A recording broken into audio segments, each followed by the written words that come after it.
Growing up, Emily was always there for me, my confidant in the form of an imaginary friend. She disappeared as I matured, but the night of my wedding, she returned.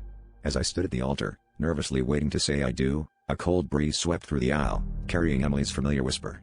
Her voice was a haunting lullaby, echoing secrets about my groom that I couldn't ignore. "He's hiding something," she murmured, her words slithering into my mind, as if they were a part of me. The room felt suddenly oppressive, the walls of the grand ballroom leaning closer with each syllable. As the ceremony progressed, Emily's presence became more insistent.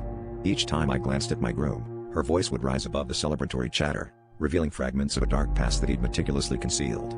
"He was never who you thought he was," Emily insisted, her voice growing stronger, more menacing. The guests remained oblivious, trapped in their joyous bubble, but I felt the weight of her revelations pressing down on my chest.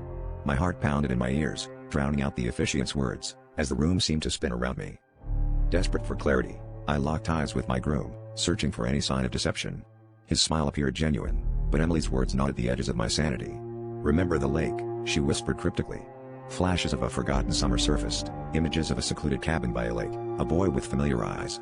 The memories crashed over me like a tidal wave, dragging me back to a time and place I had buried deep within. My groom's eyes flickered with recognition, and I realized too late that Emily had been trying to warn me all along. As the ceremony reached its apex, Emily's whispers crescendoed into an agonizing scream that only I could hear.